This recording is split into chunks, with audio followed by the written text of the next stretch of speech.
Sinon, je suis Michel Vicali, Michel Mouassa Vicali de tous mes trois noms. Et je suis un jeune de Goma.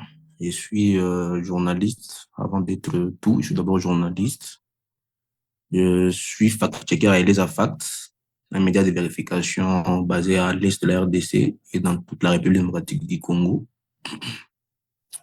J'ai également de compétences, si on veut dire, j'ai un master en communication stratégique des organisations avec une spécialisation dans la communication des crises, en effet. Euh, je pense que c'est tout. J'aime l'information vérifiée, j'aime également la communication passionnée. Et je suis jeune, j'ai 24 ans. Si c'est important, mais je l'ai dit quand même. Donc, c'est un peu ça en termes de présentation. Sinon, comme on a dit que je dois directement enchaîner avec mes interventions de la soirée, euh, je tenais à tout d'abord à remercier Skillsvote et Initiative d'avoir cru, d'avoir fait confiance, d'avoir permis à ce que je tienne ces webinaires aujourd'hui avec vous tous. Je remercie Skillsvote, comme je viens de le dire, je remercie vous tous qui avez déjà répondu présent et qui êtes là pour suivre ces webinaires de ce soir. Alors, la thématique de ce soir, c'est l'introduction au fact-checking en ligne et à la vérification de l'information à l'ère du numérique.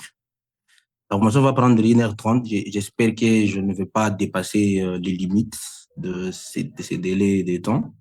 Je me suis déjà présenté et je pense que je vais déjà devoir commencer. Alors, pour aujourd'hui, l'objectif de ce que j'ai préparé pour vous, c'est que à la fin de cette séance, que tout le monde qui a participé soit au moins capable de comprendre, de connaître ce que c'est le fact-checking, comme c'est le premier point, de savoir identifier une information fausse ou douteuse, également de savoir ou d'avoir une certaine maîtrise dans l'utilisation des outils simples de vérification d'informations en ligne. Et enfin, d'appliquer les bases du fact-checking dans les domaines du fact-checking plutôt dans la vie quotidienne, en fait.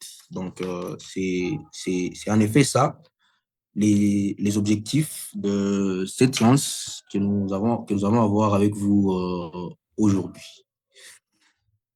Comme agenda aujourd'hui, nous allons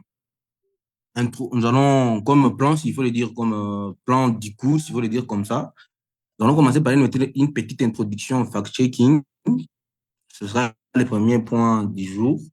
Donc, ce sont juste les points saillants de mathématiques d'aujourd'hui, mais qui sont répartis, je pense, à 16 ou 23 points comme ça. Alors, le premier point, la première catégorie de notre séance va porter sur l'introduction fact-checking.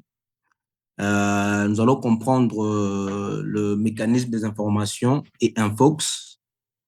Nous allons également développer les méthodes et les outils de vérification en ligne.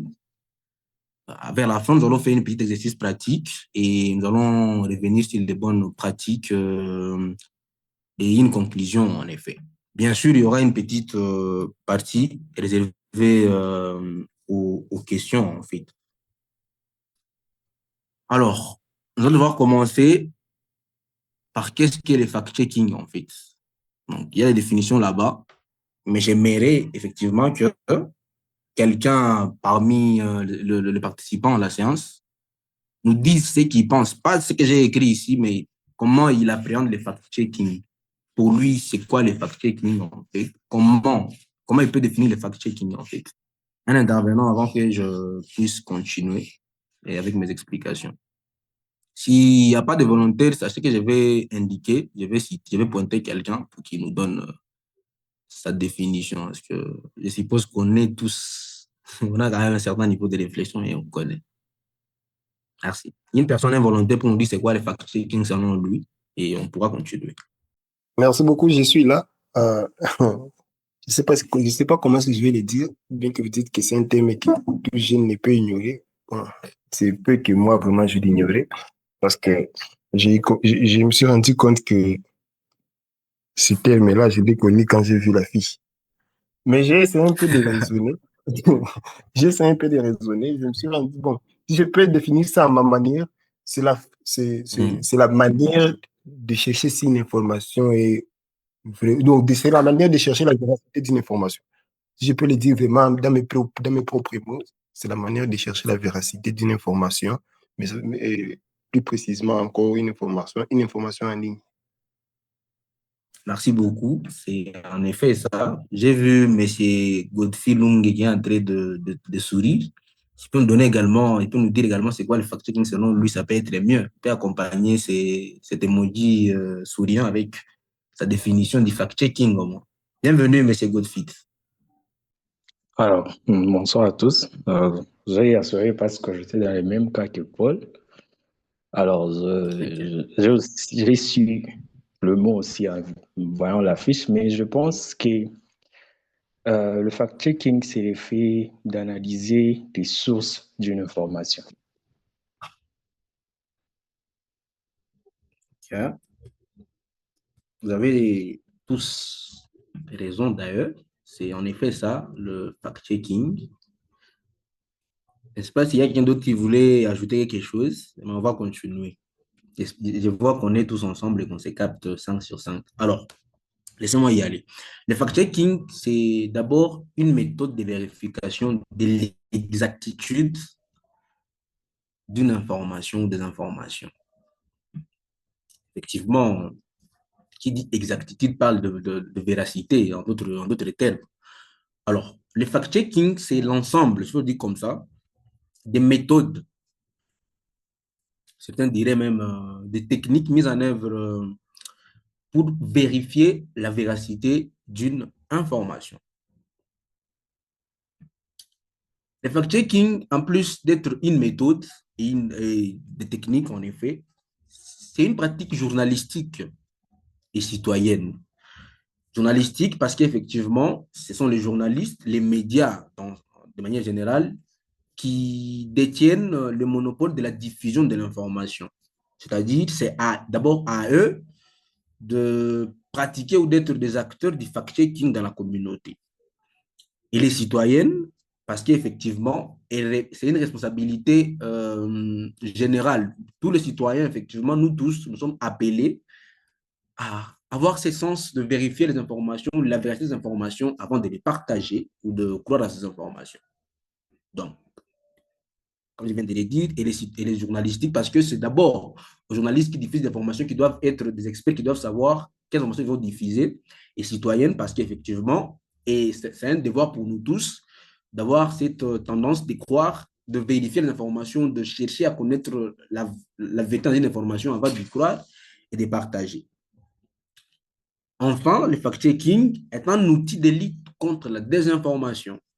Je pense que je vais développer ça en évoluant avec la séance d'aujourd'hui. Vous allez comprendre, je vais y revenir.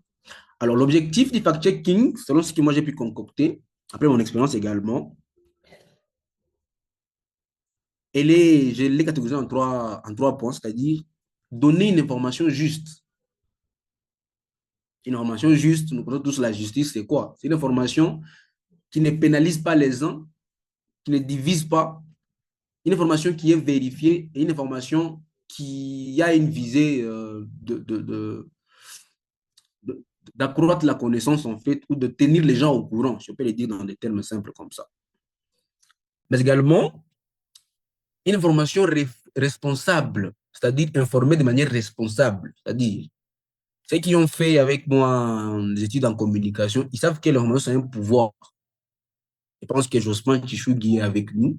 Je pense avoir vu Chichugui dans les participants. C'est-à-dire une information c'est un pouvoir.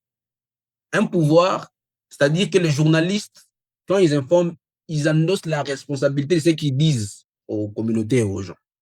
C'est-à-dire, ils ont le devoir d'informer de manière responsable pour ne pas induire les gens en erreur ou ne pas diviser la communauté ou encore ne pas exposer les gens à des représailles ou à des violences.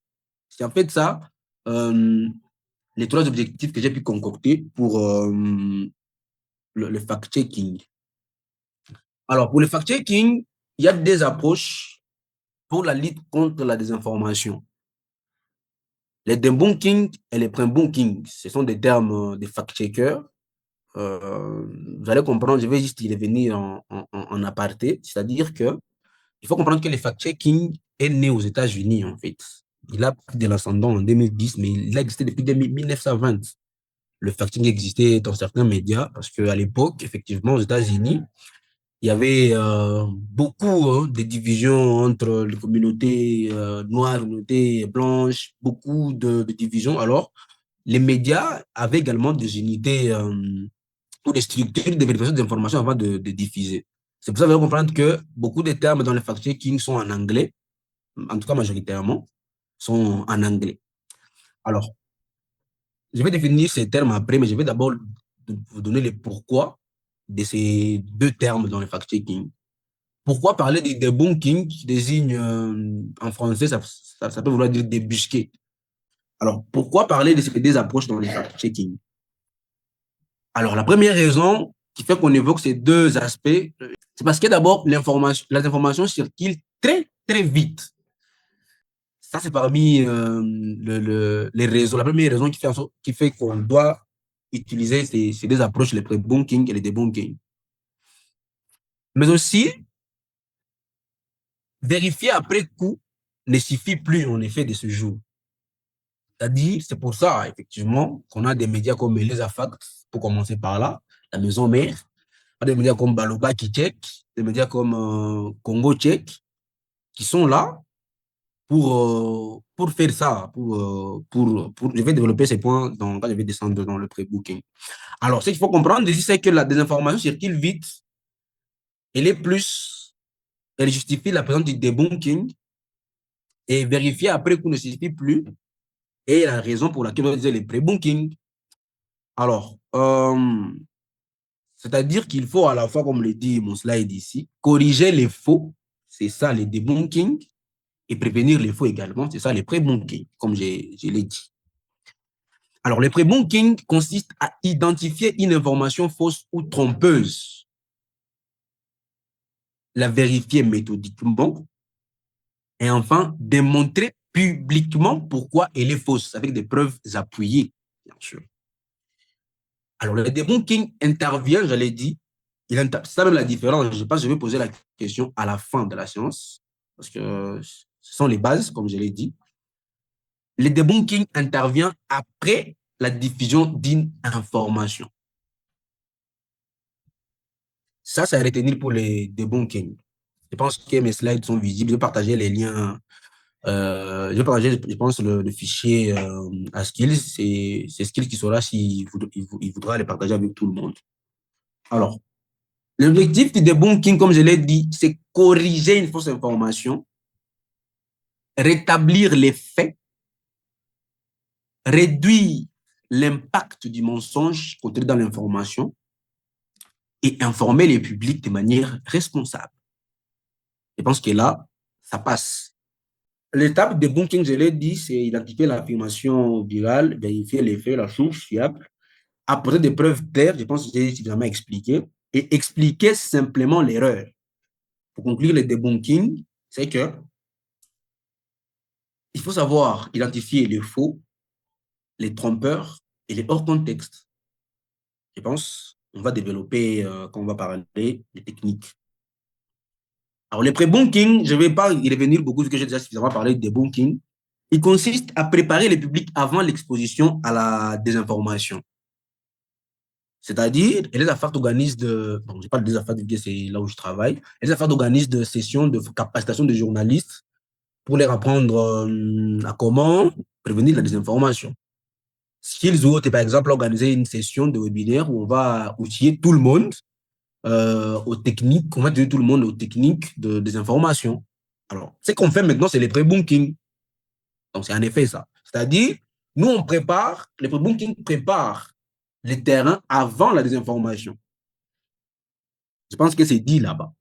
Le pré-bunking, il vient contredire. Pas contredire. Il vient prévenir la désinformation. Donc, il requiert outiller tout. Avant des informations qui soient diffusées, d'abord, comment faire avant que des informations y prendre de l'ascendant. C'est en effet ça. Alors, pour développer les techniques du pre-bunking, c'est que le pre-bunking consiste à expliquer les techniques des manipulations et développer l'esprit critique. C'est ce qu'ils ont été en train de faire aujourd'hui. Cette session, c'est une session, on peut dire que c'est une session de pre-bunking. Je pense que pour le pre-bunking, ça passe. Je n'ai pas besoin de beaucoup parler. Les objectifs, ils sont là. Et je vais juste parler de comment fonctionne le pre-bunking. Alors, le pre-bunking agit en expliquant les stratégies de manipulation que j'ai fait. En montrant les exemples typiques, j'ai déjà aussi fait. En apprenant à reconnaître les signaux d'alerte, j'ai déjà aussi fait. Mais je vais donner également l'exemple des signaux d'alerte fréquents dans la désinformation en ligne surtout. C'est que les publications majoritairement trompeurs, ils ont tendance à avoir des signaux fréquents en fait, ou des titres alarmistes. On commence à dire, ah, urgent, urgent, post Facebook, urgent avec les sirènes, les emojis des sirènes, par exemple. C'est comme ça, ils ont tendance à en faire. Des faux experts, il dit l'expert en ça, et puis il publie, il dit il a une compétence avec ma connaissance en communication et tout, avec mes connaissances en ingénierie, je pense. C'est en fait ça, euh, le, le pre-bunking, en effet. Alors, on combine ces deux méthodes également. Le debunking, c'est pour corriger les dégâts. Le pre-bunking, c'est pour réduire les risques. Et ensemble, ils renforcent la résilience informationnelle. Alors, pour ces deux méthodes, les messages à retenir également, c'est que débunker, c'est soigner et prébunker, c'est prévenir. C'est-à-dire, nous, les prébunkers, ce qu'on fait ici, nous sommes en train de prévenir la désinformation. Et quand elle sera là, il faudra la soigner par le debunking. Donc, je pense que j'ai suffisamment étalé, suffisamment expliqué. C'est des approches qui constituent d'ailleurs, je l'ai dit ici, les bases même du fact-checking de nos jours. Alors, on va revenir sur les fact-checking, laisser les debunking et les pre-bunking à ceux qui ont compris. Alors, pourquoi les fact-checking maintenant? On parle de debunking et de pre-bunking. Pourquoi les fact-checking à lui est important? Et c'est important, effectivement, que les gens apprennent et connaissent effectivement le fondement du fact-checking. Tout le monde, qu'il y ait des enseignements comme ça, soit à la portée de tout le monde. C'est parce qu'effectivement, l'explosion des fake news sur les réseaux sociaux est tellement importante et non négligeable. C'est-à-dire, aujourd'hui, on est plus exposé au fact-checking qu'on est d'ailleurs exposé à la pluie ou au soleil. C'est-à-dire, à tout moment, tu consommes la désinformation, en fait, à tout moment. C'est-à-dire, tu es chez toi, tu as fait ton téléphone, on publie. Tu marches, même une notification t'alerte, tu vérifies, fake news. Alors, dans un monde comme ça, il est en tout cas capital de connaître le fondement du fact-checking. Deuxième point, c'est la manipulation de l'opinion publique. Mais également, les fact-checking est une méthode de responsabilisation du citoyen numérique. C'est-à-dire, comme je l'ai dit, on a les devoirs. Avec la division de fake news, on a les devoirs. Comme les gens ont appris à divulguer des fausses informations, nous aussi, il faut qu'on apprenne également à contrecarrer ces fausses informations. C'est en fait ça l'importance du fact-checking. Parlons maintenant des formes de fausses informations. Je vais commencer par la mésinformation, qui peut être définie comme une information fausse partagée sans intention de nuire. C'est pour ça qu'il faut être de débunker. Voilà, c'est pour ça qu'il faut être débunker. C'est-à-dire, tu vois une information dans un groupe WhatsApp, un groupe de l'église, un groupe du quartier. Tu vois, tu ne le connais pas, tu partages aussi. Tu l'as vu dans un groupe WhatsApp, tu penses que c'est vrai, tu n'as même pas vérifié, mais tu partages aussi. Toi, tu as partagé l'information, pas pour nuire, mais tu as juste partagé parce que tu as senti, tu as vu que c'est intéressant, par exemple. Ça, c'est ce qu'on appelle la mésinformation. La désinformation, c'est une information fausse diffusée volontairement. C'est-à-dire, tu mens aux gens en sachant que tu mens aux gens. Alors, je vais plus insister là-bas, c'est qu'il faut faire vraiment très, très attention. Il y a une IA qui a fait surface récemment et à laquelle, même nous les facturiers, on ne sait même plus comment on va faire pour vérifier ces informations. C'est-à-dire, c'est une IA de Gemini comme ça, qui a développé son IA aussi. C'est-à-dire, il te prend des photos qui sont indétectables par au moins 40% des outils de vérification en ligne. Alors, je vais juste vous demander de faire très attention avec les contenus générés, surtout par intelligence artificielle. Alors, quelles sont les questions clés? Là, on va maintenant dans les étapes de la vérification. Quelles sont les questions clés à se poser dans la vérification d'une information? La première question, c'est qui est la source? C'est-à-dire, cette personne qui a publié cette information, qui est, c'est qui? C'est un gouverneur? C'est un ministre? C'est un journaliste réputé ou c'est un journaliste sérieux? C'est qui? En plus de la source, l'information a été publiée où? La quatrième question, c'est est-ce l'information en question a été confirmée par d'autres médias fiables? Alors, tu peux également réfléchir et te demander l'intention, quelle est l'intention derrière ces contenus?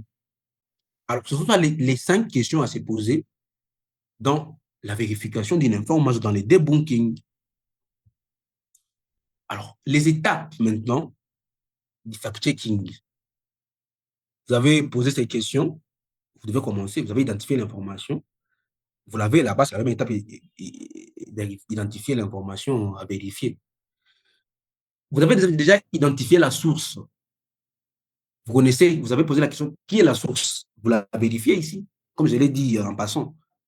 C'est qui? Vous analysez les contenus. C'est pour là, on n'est pas encore dans les contenus générés par l'intelligence artificielle. Là, on est dans les contenus hors contexte, des informations par-ci, par-là, dans les groupes WhatsApp et tout. Et tout. Alors, vous croisez avec des sources fiables. Alors, tu pars, tu analyses les contenus, tu croises les sources avec d'autres médias fiables, et après, tu conclus. Ça peut être un article qui dit que c'est vrai, l'autre te dit que c'est faux, parce qu'on peut dire ça, là, on peut dire une image. Un article te dit que c'est vrai, parce qu'il y a des articles comme ça. Hein. Ceux qui utilisent Perplexity, ils savent que un article peut mentir, et l'information est en ligne. Parce qu'elle l'a vu sur Facebook, elle a su que des médias comme ça existent. Alors, des médias comme ça, tu passes, tu croises ça, qu'il faut croiser également les sources pour connaître effectivement si l'information est vraie ou non. En fait, tu conclus le debunking, la dernière étape, il établit les faits. Tu expliques pourquoi l'information est fausse. Parce que, alors, les outils du fact-checking pour les textes, par exemple, les informations utilisées hors contexte, nous avons Google Search. Ceux qui utilisent le téléphone Pixel, je vais déjà y aller, c'est que quand vous ouvrez votre photo dans un téléphone Android, je n'ai jamais utilisé iPhone, c'est ça, c'est que vous avez une option dit Google Lens là-haut. Il faut juste aller là-bas et soumettre la photo à Google Lens. Ça va vous amener des images qui correspondent. Et puis, si vous cherchez des articles qui ont parlé de l'image, il faut juste aller dans le point correspondance à propos de l'image. Je pense que je vais vous le montrer quand on va évoluer. Également Google Actualité. Vous connaissez tous Google Actualité. Vous allez taper dans la barre de recherche de Google si l'information est passée ou non.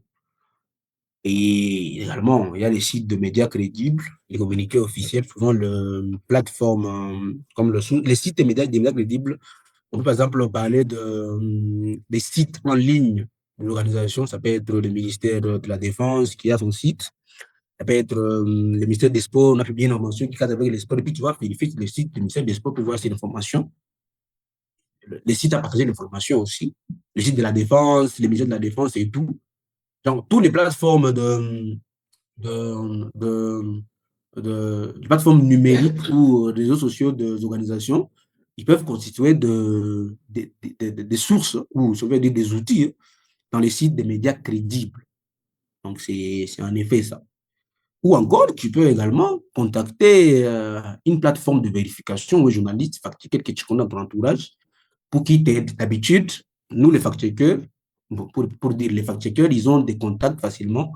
Ils peuvent joindre des sources facilement vu qu'ils ont des cartes d'adresse, d'habitude très chargés et très remplis pour accéder à des informations vérifiées. En tout cas, c'est un droit. Alors, pour les images, je l'ai dit, Google Images, il y a Yandex. Si vous voulez vérifier, vous voulez essayer, celui qui a les dons, il peut taper Yandex dans son Google, on va lui proposer, il soumet une image là-bas. On va lui proposer des liens avec qui ont repris l'image. Il y a également Tinai. Tinei, ce sont des sites de vérification des images utilisées en contexte. Donc, si tu mets une image dans ces sites, effectivement, tu vas avoir des liens où on a déjà évoqué cette image dans la section des articles de posts Facebook qui datent. Tu peux facilement identifier ces preuves là-bas. Alors, ces sites, comme tous les sites, ils permettent de savoir si une image est ancienne, excusez, si elle était sortie de son contexte, ou encore si elle est trompeuse. Donc, c'est en effet ça. Alors, pour les vidéos, la première étape pour les vidéos, c'est également vérifier la source du compte qui a partagé la vidéo. Ensuite, analyser les détails visuels, c'est-à-dire les lieux, la langue, l'uniforme, les panneaux et tout. Alors, il y a des outils qui permettent de vérifier ça. Google If, par exemple, ça peut te permettre de... Tu peux prendre une capture de la vidéo, je pense, je vais revenir dans les médias, dans les outils de vérification.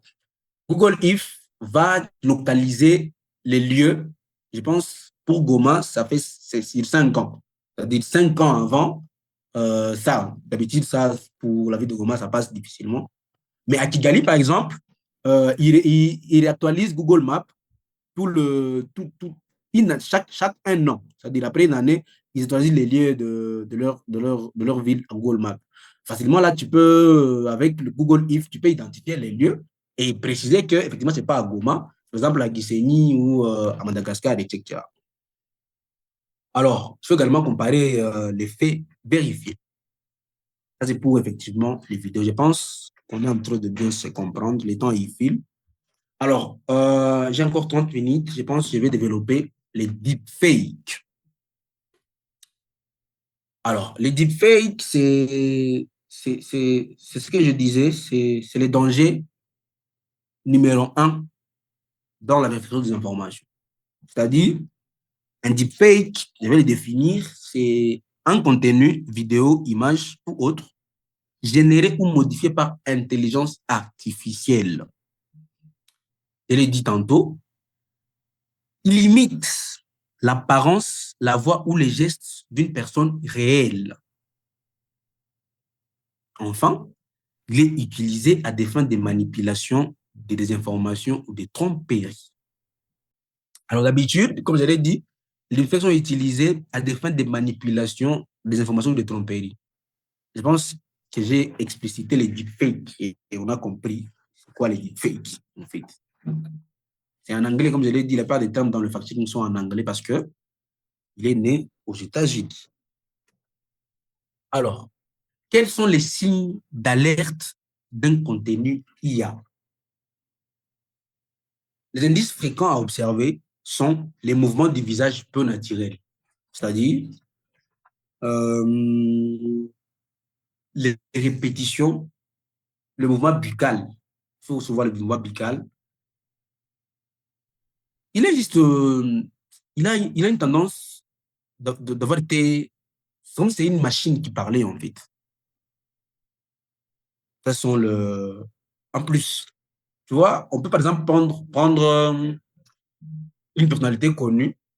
Si tu regardes correctement, il y a des traits dans son visage qui ont tendance à l'accuser, à dire que ce n'est pas vraiment lui, ou c'est lui, mais on l'a manipulé, on l'a un peu fait parler, on l'a animé, quoi. Alors, le deuxième indice, c'est la synchronisation voix et lèvres. Elle est d'habitude imparfaite. Mais également, le troisième indice, c'est les regards figés ou clignements anormaux. C'est-à-dire, une personne est là, elle cligne des yeux très souvent. À tout moment, les sont en train de cligner, ou carrément les yeux ne clignent pas. C'est-à-dire, il est juste, les yeux sont grandement ouverts, comme s'il voyait, je sais pas quoi. Alors, il y a également la voix monotone ou artificielle, comme je le disais là-bas, synchronisation voix et lèvres. Et il y a quelque chose d'artificiel dans la voix. Tu peux le sentir, même si c'est la voix de quelqu'un, tu peux facilement le sentir. Alors, tu peux également, le dernier indice, c'est la qualité inégale, c'est-à-dire le visage net à un plan full. Bon, la caméra fait ça, mais quand c'est l'IA, c'est facile à dénicher. Également, beaucoup de indices, beaucoup d'indices en tout cas, pour ceux qui ont tendance, sont exposés au contenu IA, ils savent de quoi je parle. Je ne saurais pas les expliquer ici, mais quand même, j'ai essayé de donner ce que moi j'ai l'habitude de remarquer dans le contenu généré par l'intelligence artificielle. Alors, comment on procède pour vérifier maintenant un deepfake? Alors, d'habitude, les deepfakes sont prises de contenus vrais, c'est-à-dire des images vraies. Les deepfakes sont souvent fondés sur des faits, sur des informations vérifiées. C'est-à-dire sur des images qui ont réellement existé, mais qu'on a animées. Alors, pour vérifier, la première étape, c'est identifier la source originale du contenu. La deuxième méthode, c'est comparer avec des vidéos authentiques de la publication, en fait. Alors, après avoir identifié la source de la vidéo, alors, laissez-moi vous montrer une technique simple pour vérifier la source de la vidéo. Je vais revenir là-bas. Dans une vidéo, dans un deepfake vidéo, par exemple, tu veux prendre la capture de la vidéo. Si tu as un téléphone Android, je parle d'Android parce que je ne connais pas utiliser iPhone, je vais rester sur Android. Tu peux prendre une capture de la vidéo, tu peux la soumettre à Google Lens. C'est dans les téléphones, dans Google Photos d'Android, tu tapes, je ne sais pas, actuellement, il y a 3 points de l'autre côté. Avant, c'était juste en dessous. Tu tapes juste là-bas, on te dit Google Lens.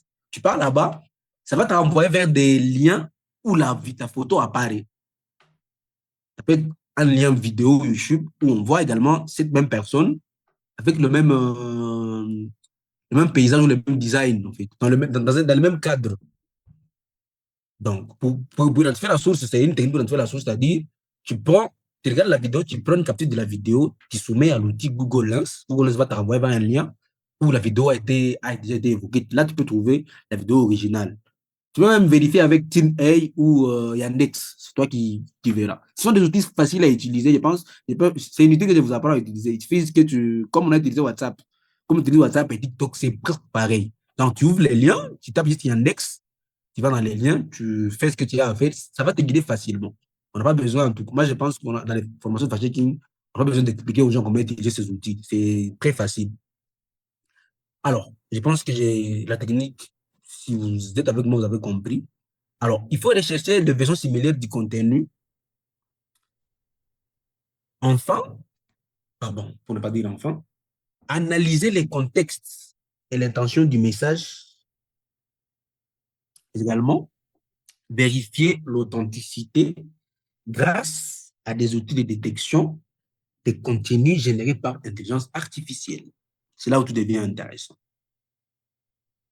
Je répète, après avoir fait tout ça, tu as déjà la première preuve dans ton debunking là, tu as identifié la source, tu as observé, tu peux mettre ce que tu as observé là-bas, tu as vu la vidéo originale, celle synthétique, tu mets tes preuves là-bas, tu as comparé avec le vidéo actuellement de la personne dans la vidéo, tu as recherché des vidéos de versions similaires du contenu grâce à Google Lens, comme je viens de l'expliquer pour la façon des sources. Tu as analysé les contextes et l'intention du message pour déterminer si c'est une désinformation, une malinformation ou une désinformation. Maintenant, tu vérifies l'authenticité grâce à des outils de détection des contenus générés par intelligence artificielle. Alors, quels outils de détection? Je vais y aller rapidement. Nous avons Hive Moderation, très facile à utiliser. Je pense qu'on va faire une vidéo avec Hive Moderation. Il y a Sensei AI, anciennement Deep Trace. analyse les images et les vidéos pour identifier de manipulation. C'est pour le contenu vidéo et photo. D'habitude, c'est pour les photos et les vidéos. Même pour les audios, ça va. Tu peux avoir entendu un son qui a accompagné une image, tu peux vérifier avec ces outils. Inspect AI, qui est base et outil d'évaluation des vidéos falsifiées. Également, Microsoft Video Authenticator détecte les modifications subtiles dans les vidéos. Également, Invade ou Verify. Il y a beaucoup d'outils, mais j'en ai cité que 1, 2, 3, 4, j'en ai donné que 5. Également, Deepfake AI, il y a également... il y a beaucoup d'outils, hein. En tout cas, beaucoup d'outils. Je pense que je vais partager. Bon, je ne sais pas si j'aurai le temps de partager, mais je vais partager, je vais développer le fichier et je pourrai le partager avec vous tous. Alors, ces outils, pour la plupart, je l'ai dit tantôt, c'est que le problème que nous avons actuellement, c'est que il y a de contenus IA qui sont non détectables par ces outils. C'est-à-dire, par exemple, si vous prenez la vidéo, la photo, c'est lui qui peut avoir la photo. Hey, j'ai oublié de préciser que tous ces outils sont des outils gratuits, hein. Donc, si tu veux utiliser ça, ils sont en tout cas gratuits. Mais il y en a qui sont payants, il y a des versions pro, on paye, mais pour vérifier, en tout cas, c'est gratuit. Hype, déjà, c'est gratuit. Et tous les autres outils, c'est gratuit en tout cas. Juste que tu as un compte, c'est facile à créer. Comme je l'ai dit, euh, comme tu as créé ton compte WhatsApp, comme tu as créé ton compte TikTok, ton compte Facebook, ces outils ils sont pareils, en fait. Mais je vais quand même vous montrer comment utiliser Hive Moderation et Inspect AI pour analyser certaines vidéos. Alors, ces outils, comme je le disais, il y a certains contenus générés par IA qui sont non détectables. Genre, si tu soumets une photo générée par IA, tu sais que la photo est générée par IA, toi, tu sens, tu peux avoir fait les analyses comme je l'ai montré, mais quand tu arrives à la détection, parce que c'est l'étape clé de la vérification également du debunking des contenus générés par IA, l'outil va te dire que la vidéo ou la photo n'a pas été générée. Ça arrive très souvent. Alors, qu'est-ce qu'on fait? On croise en fait les sources, c'est-à-dire où on répète les mouvements. Il y a également un outil de vérification des contenus de Gemini, qui est Gemini AI. Ça permet d'identifier ou de détecter les contenus qui ont été générés par l'IA de Gemini dont je vous ai parlé, qui donne des contenus, qui peut produire un contenu exactement similaire, non détectable. Alors, comme conseil pratique dans la vérification, je pense avoir tout balayé et je suis dans les temps. Toujours croiser plusieurs outils, comme je l'ai dit. Avoir la culture d'analyser les contextes et la source. Et en cas de doute, ne pas partager les contenus. Si par exemple, vous tombez sur un contenu IA, vous vérifiez, vos outils ne détectent pas. Alors, pour ne pas passer, excusez, pour ne pas passer pour je ne sais pas quoi, ne partagez pas, ne publiez pas. Ça peut être une vérification, ne dites rien. Ou dans ce cas de figure également, appelez ou vous pouvez entrer en contact avec un média de vérification d'information.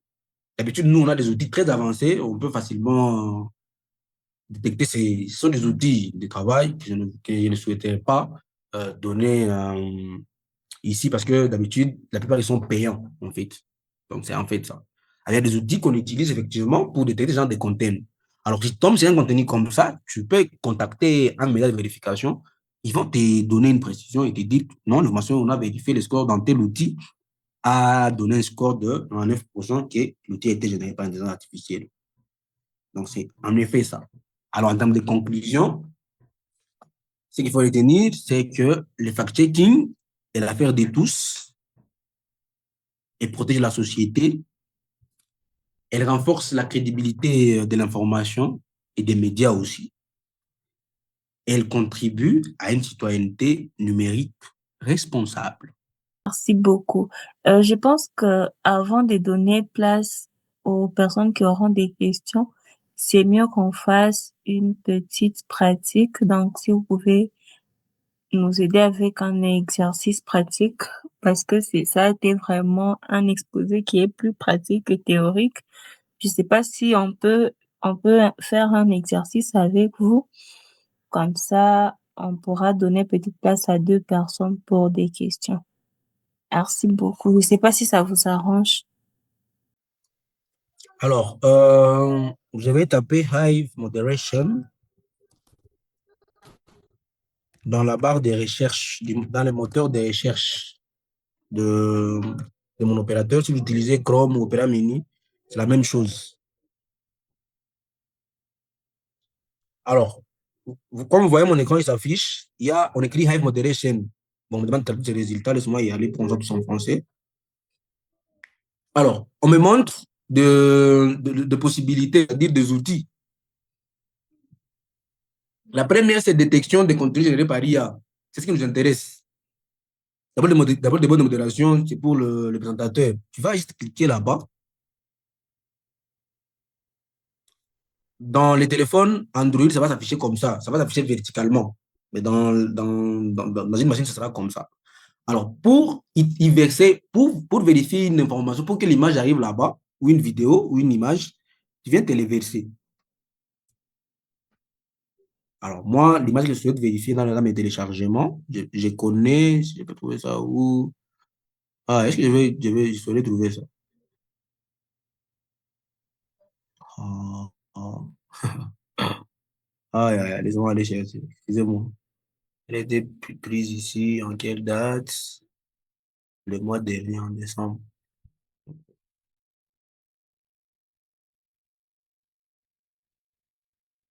En décembre, le mois dernier.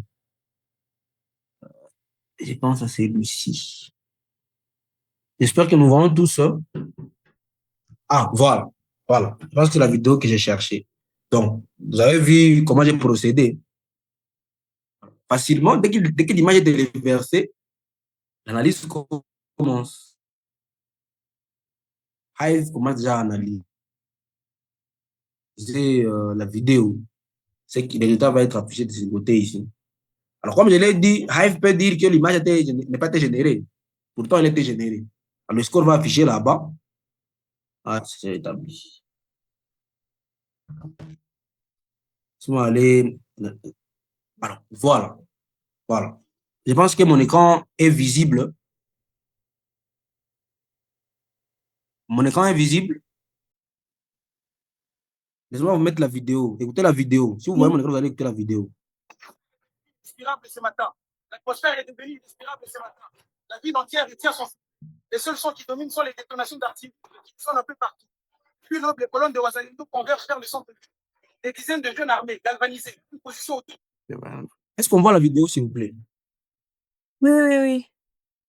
Vous entendez les sons? Exact. Je répète la vidéo. Respirable ce matin. L'atmosphère est devenue respirable ce matin.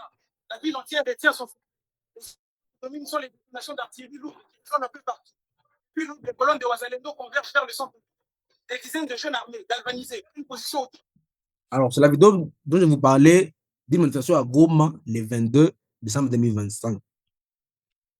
Hive Moderation, après l'avoir analysé, a attribué à la vidéo un score de 99% de probabilité qu'elle était générée par IA. C'est ça le score. Je ne sais pas si on a vu comment j'ai procédé. Téléverser la vidéo, vous allez dans les fichiers si vous avez une machine. Si vous avez un téléphone, vous allez également dans les fichiers, c'est la même chose. Vous arrivez ici, la vidéo elle est là. Dès que la vidéo elle est soumise, elle est téléversée, automatiquement, Hive peut déjà directement analyser. Et dans moins d'une minute, il y a déjà les résultats. Ça, c'est une vidéo deepfake. Ça, c'est un deepfake qu'on va vérifier. Je ne sais pas si on est ensemble. Je répète, pour Hive Moderation, c'est simple. C'est un outil très facile. J'ai commencé le processus, vous avez vu comment j'ai téléversé la vidéo en question et le score, il est là.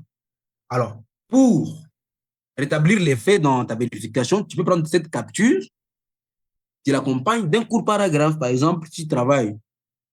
Tu peux dire, tu as vu une vidéo, pour vous, le débunker occasionnel ou le débunker qui le font de manière citoyenne, vous pouvez juste mettre la photo et vous mettez les scores avec des Hive Moderation à côté pour dire cette information est faux, voilà les scores. Cette vidéo a été générée par IA, voilà le score de Hive Moderation. Ça suffit pour débloquer la vidéo, pour établir l'effet. Donc, c'est en effet ça. Ça, c'est un exercice avec une vidéo. Laissez-moi voir avec une image maintenant. Je vais trouver avec une image. Je vais trouver une image générée. Voilà, voilà, voilà. J'ai une image qui montrait de militaires français, on dirait des militaires blancs de l'AFC 23 à Ouvira. Il a été basé sur quelle année? Ah, voilà. Je pense savoir où elle est. Le mois dernier. Alors, voilà. Voilà l'image. Je pense que Hive ne sera pas. Alors, ce que je disais, c'est ça. Il y a des IA, il y a des contenus en ligne qui sont générés, mais si vous mettez à l'IA, l'IA va si vous mettez dans un outil de détection, le résultat sera que les contenus est peu probable que les contenus générés par l'IA. Oh, ça c'est l'IA. Ça, c'est l'IA. Il y a même un logo à côté. Mais quand vous mettez sur un outil de détection, effectivement, ça va te dire que c'est faux. Ça va te dire que le contenu est vrai. Dans la photo, elle est vraie. Pourtant, cette photo, elle est fausse, elle est générée. C'est-à-dire, l'IA dont je vous ai parlé de Gemini a la capacité de produire une vidéo, de produire une photo avec le même design, le même paysage, mais avec des traits caractéristiques. Alors, je vais vous montrer, je vais vous montrer, je vais essayer avec un autre outil, avec la même image. On va prendre photo forensique. Photo forensique. Non, commençons par Fake Image Detector. Alors, Fake Image Detector détecte des images générées par intelligence artificielle. Je ne sais pas si mon écran est toujours partagé. Hein. Oui, oui. Mon écran est toujours partagé. Très bien. Je suis là, je suis. Vous avez vu comment j'ai procédé. Il faut juste taper le nom de l'outil dans la barre de recherche de votre moteur de recherche. Ça peut être Chrome, Opera Mini, moi j'utilise Edge. J'aime ça. Alors, c'est la même. La procédure n'a pas changé. Venez juste vous télécharger l'image. Mon image, je pense, manipuler. Voilà. Venez soumettre là-bas. Scanner maintenant. Je pense que ça, c'est simple. Vous scannez l'image. L'image est traitée. Voyons voir si l'image est générée. Voilà. Ceux qui lisent anglais peuvent déjà connaître que l'image était générée. C'est-à-dire, les résultats, c'est juste, c'est le petit design en jaune là-bas. On dit, looks like computer generated or modified image. C'est-à-dire que fake image detector dit que l'image a été ou semble avoir été générée par ordinateur ou modifiée. Je ne sais pas si on est ensemble.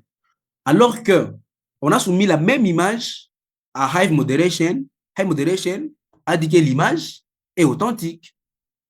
L'image ne contient rien d'IA. Mais quand on soumet l'image à Fake Image Detector, Fake Image nous dit que l'image a été générée. C'est pour les images utilisées, c'est pour les images trompeurs. Alors, je vais partager un lien d'un contenu hors contexte pour finir, pour y aller et finir, parce que je vais partager un lien d'un contenu, d'une image utilisée hors contexte dont je vous ai parlé. Et voilà. Le lien, il est où? Sur WhatsApp, je dois encore réfléchir. Ça va encore réfléchir. Aïe, aïe, aïe, je dois encore réfléchir. Je l'ai fermé. Bon, les liens, je peux les copier. Aïe, aïe, aïe. Alors, il y a des images, de publication des images publiées hors contexte. Ce qu'il faut faire, c'est utiliser Google Lens, comme je l'ai dit. est-ce que je peux, j'ai une image que je peux soumettre à Google, là. Laisse-moi essayer. On va essayer avec Google Search by Image. Non, essayons avec Yandex. Yandex. J'espère que mon écran est toujours visible. Alors, comme je l'ai dit, Yandex, c'est une banque, on appelle ça une banque de données qui permet de découvrir l'origine des images, ou des images peuvent avoir été vues, ou je ne sais pas, prises pour la première fois. Le produit, c'est le même. Il faut juste téléverser l'image dans les sites et il te dira effectivement où l'image a été postée. Je vais prendre la même image manipulée je vais de vérifier il n'y a pas longtemps. Ah, voilà, cette image. On va voir si elle a été utilisée ailleurs.